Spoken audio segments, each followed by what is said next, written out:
Hello and welcome to Whoever You Thought You Were, You're a Jew, the TV show that teaches the ignored truths of history.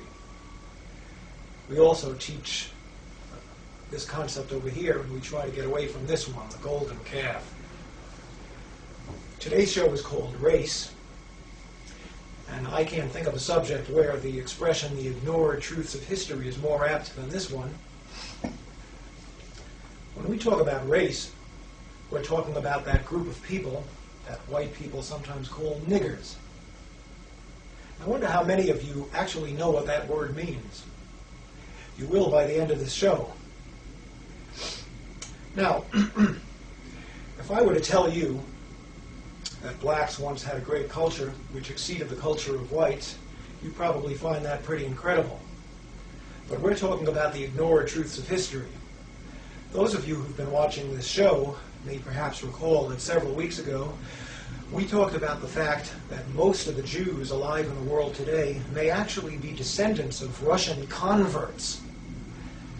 Now, Jews like to consider themselves to be descendants of Israel. So the fact that Russia was once a Jewish nation for 500 years, in fact, and that most Jews who are alive today may be more closely descended from Attila the Hun than from King Solomon, these are facts which are just glaring facts, and it's incredible that such things could be ignored. And the question of how such things could be ignored has an answer, and the answer is collusion. All the parties involved have silently agreed, even perhaps without ever talking to each other, they've silently agreed to just not discuss this subject. In the case of the Russian Khazar Jews, it's embarrassing and frightening to Jews to consider the possibility that they may actually be descendants of converts and may have very little Israeli blood in them. In the case of the Russians, it's a horrendous embarrassment to them to admit that for 500 years in the Middle Ages, Russia was a Jewish nation. So they just ignore it. It's collusion. Now, if I were to tell you that blacks, for as many centuries as whites have been superior, if you want, in the Western world, that for just as many centuries blacks were superior, you'd probably find that hard to believe. And you'd wonder how such a fact could be hidden. And the answer is, again, collusion. The whites wouldn't want to admit such a thing, because whites like to feel superior and like to think that their superiority is somehow permanent, decreed by God. As for blacks, if you look into the black civilizations that we're going to take a look at momentarily, you find something pretty interesting. You find that those civilizations actually arose as Jewish civilizations, later to become Islamic civilizations. Now, we live in a nation where blacks are taught that whitey got ahead by being a liar and a thief. So today's so-called black leaders get on the air and proclaim that the way to get ahead in America is for the black man to be a better liar and thief than whitey. I don't know about you, but I've thought about this matter, and there's no question in my mind as to where these so-called black leaders come from. They were put up there by whitey. Now, I'm not going to name any names. But the truth of the matter is that the roots of black greatness historically lay in Judaism and Islam. So the blacks who are teaching today that the answer to the question, how do you get ahead, is get the money, dollar bill, y'all.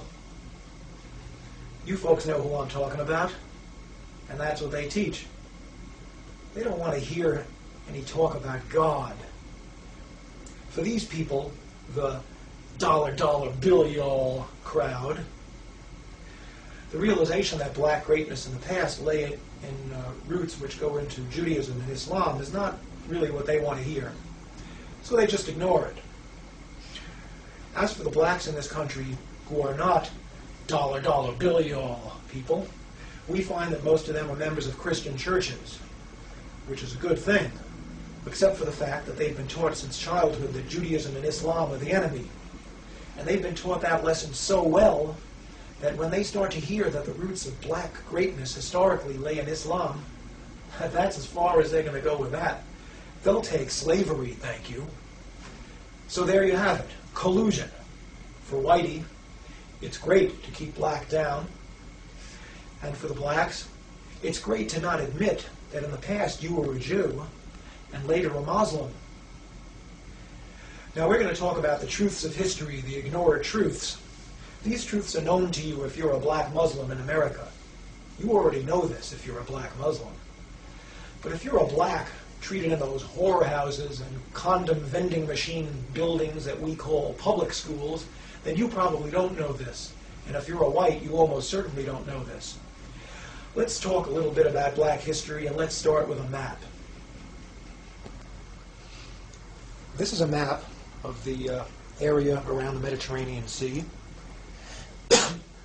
Up here we have Europe.